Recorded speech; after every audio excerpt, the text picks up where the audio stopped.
As I said at the start, we're going to be speaking first off, though, with Wilson Luna, who is the founder of Your Family and Your Money, and we're going to talk finance. And Wilson has a very holistic view, and I think that is something that needs to be fleshed out, and let's do it right now. Wilson, how are you? Happy New Year. Now we're just having a slight issue here. I'll just get Andrew to come in. We'll just get you on the air. I'm just having a problem with Wilson. I'm not getting him through the... thanks, Andrew. Andrew Rhymer's just coming through, and he's just going to help us. Just got Wilson there, but for some reason he was coming out of the speaker, Andrew. So we might just get that fixed. Thank you, mate.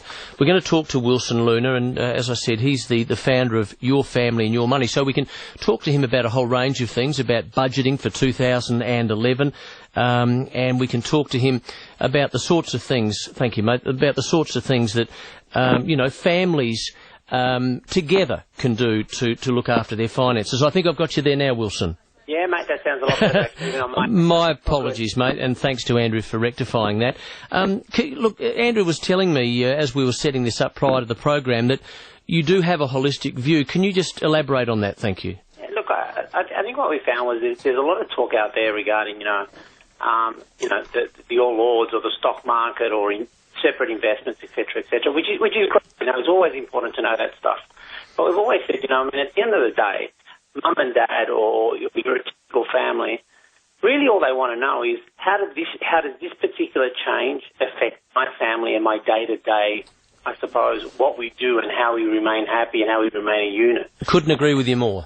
And there's not enough of that being done. So the whole premise behind Your Family and Money is saying, look, let's get away from all the complicated stuff, or the jargon, as we like to call it, and let's just deal with, this happens, how do we best make it work together with the family so they get their end objectives that they need, which in most cases is to keep them together, to keep a roof on our heads, keep the food, get the kids through school, and I suppose take a few holidays here and there, Wilson, you mentioned a key word there, and it's a word that I don't dislike the word, but I dislike what it stands for, and that's the word jargon. And so many people, when they're describing something or explaining something to someone, tend to use jargon. And as you say, we don't understand what that means to us directly. So what you're saying is you dumb it right down for people. Look, the whole intention behind it is, let's get away from it. Absolutely, yeah. Okay, so how do you do that? What's your process? Look, I think in a lot of cases it's saying, it's all good to explain. A perfect example, I think, is the global financial crisis. To the rest of the world, it's, we can go into some very, very complicated, explanation on how it happened, why it happened, who's responsible, etc., etc. The truth of it, though, is that your average Australian family, and I mean, we've got a member base now of close to 100,000. What they tell us is, look, that's all good and great. I just want to know, how's it going to affect me? Will my interest rates go up? Will my mortgage go up? And the minute that we start concentrating on that, we begin to concentrate on I suppose, assisting families or assisting people that want to know what's coming up versus pointing a finger at what happened and what didn't happen, what is supposed to happen, and the intricacies of CDOs and derivatives and, which is important to know, I suppose, from a larger scale, but is it really important for mum and dad, or do they really just want to know, look, tell me what's going to happen with my job, tell me how it's going to affect my kids' education, paying for that, or my superannuation fund, or my savings. That's really all I want to know. And I think part of and I'm really pleased that you're taking that approach. I think part of the responsibility of news services around the world is to try and dumb it down as much as they possibly can. I think some of them do a reasonable job, but I think others still fall into that jargonism, if that's a word. Yeah, I think part of the rationale behind it as well is, and in defence to that, is that we still call it finance. Yeah. I always say that's why when they say, what do you specialise in? I call it money, and how it affects families instead of, financial. And financials are really, it's already been pigeonholed in the media for what it stands for, which generally, once you hear finance, you hear where the Australian dollar is, where the All Ords are today and what happens to the American market, which, by the way, is really good to know. But in context of how it affects people versus just for the sake of saying it. Now, you hold seminars and you've written books and you have a website, of course. Look, a fundamental question. For an individual to create wealth, in a very general sense, in a very simplistic way, what do you feel are say, the two keys for someone, an individual, or in this case we're talking families, to start creating wealth for themselves? Okay, really simple. There's only, and this is what generally what we're just talking about, which is there's only one way to create it. You either add the amount that you make, you either reduce the amount that you spend, and thirdly, you invest the amount that you've got extra in the best possible way. And that generally means, always be wary of the fees that you're paying, always be wary that you don't invest in stuff that you don't understand.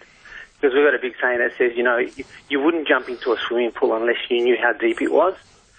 And yet you hear example after example of people investing their hard-earned cash into schemes or into investments that they really didn't understand at the time because somebody else recommended them. Wilson, and by the way, we're talking to Wilson Luna, who is the founder of Your Family, Your Money. It's 11 minutes past 7.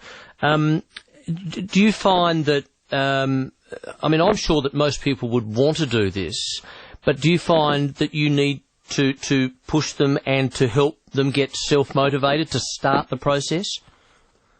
Look, obviously horses for courses, you come across some individuals that, they know where they're going to sort of go, and generally it will happen because of a particular event in their life, i.e. they're tired of saying, look, I'm tired of never working this stuff out because it is a big part of my life. And we never seem to get it right, or we're always paying bills, but we never seem to be getting ahead. Sometimes it's that threshold where they hit, where they say, no more, now I'm changing. And you generally find that when they say that, or when they take, and I like to call it, when we take that level of accountability for it, that we say, no more, I'm not going through this anymore.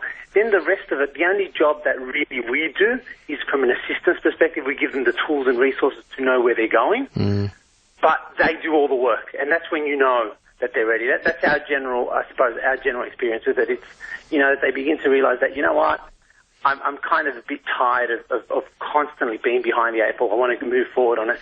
They make such little changes, and this is the interesting thing, Mark, that, there's so much being talked about there that people talk about, thousands or hundreds of thousands. The average family, if there's something that we've learned from our experience, doesn't need that much to get back to where they need to. I think, look, I'll give you an idea. The average debt, I think there's around about, all up in credit cards in Australia, it's around about 47, 48 billion in credit cards. 35 billion of that is accruing. So if we divide that by the population, there's roughly around about $6,800, $7,000 in credit card debt by each family. Now, when they make that conscious decision to say, and this is why, it's great that we get to chat today, because, the message we're sort of trying to say is this is such a great time at the start of a new year to say, I'm going to get on top of this. Yeah, I'm going to make a fresh start, yeah. And I'm going to do everything that I can. If that means, one simple way that we thought was, when we looked at it, we went, you want to make some quick savings fast, look at your three key areas, which are your mortgage. You're going to save a lot there. So, i.e., compare your mortgage, either go to your bank manager and try and negotiate something better, B, go to a broker, C, try and go online and compare rates and make sure you're on the right wicket. That's a good point, and people aren't motivated to do that, or maybe that's a bit unfair of me to say that.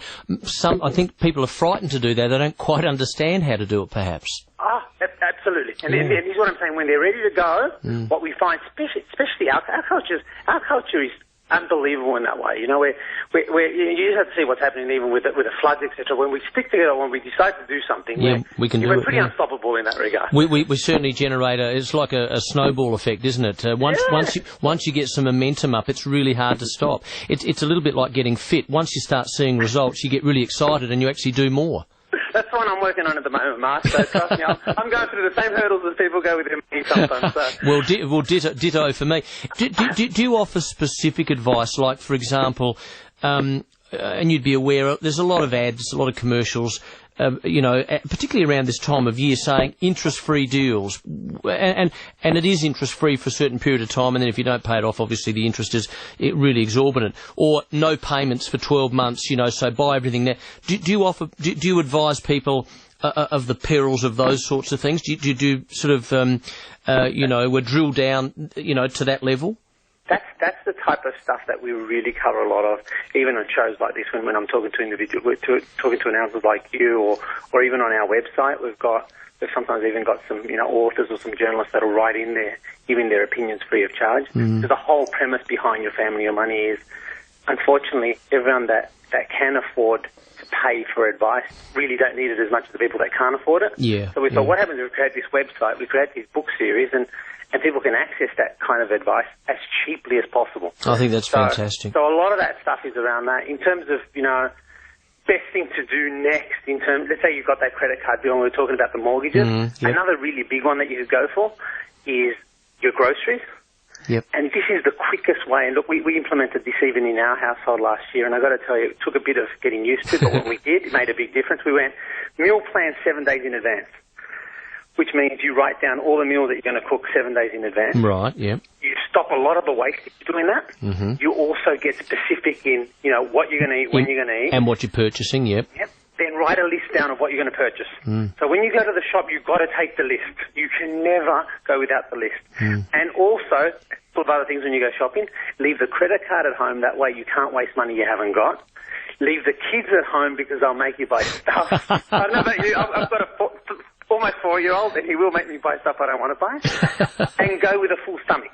You do this sort of... That's good. That's out of the square stuff. I like it. And you could probably save a nice amount doing that little system. And times that by 52 weeks in the year, and all of a sudden you're back on track. It's scary how much you can save. Wilson, what's the website? Yourfamilyyourmoney.com. That's yourfamilyyourmoney.com. Yourfamilyyourmoney.com. And in terms of seminars, do you have some coming up you want to promote? No, mate, we'll be running them during the year, and we're actually going down your way. We're planning on going down your way probably in February. Wonderful. So we're looking forward to that. We'll probably pop by, say hi as well. Oh, wonderful. So just keep... everything will be on their website when they're on there. I was just going to say, once the seminars are up and running or they're booked in, just check them on that website. Give that website a plug again. Yourfamilyyourmoney.com. Lovely. Hey, Wilson, thank you. Thank you, mate. And Happy New Year, by the way. Yeah, you too. And good to talk to you. And I think it's timely. And I'm glad that Andrew Ryan was producing for me tonight. And I'm glad that he set the interview up. I think it's very timely advice. And as you said, at the start of the year, it's just a good opportunity to say, okay, enough's enough. Let's really start to knuckle down and get our finances in order. And I'm sure you've helped a lot of people tonight just with some of those tips you've given them. Thank you, champ. Thank you, Wilson. Cheers, mate. Good to talk to you.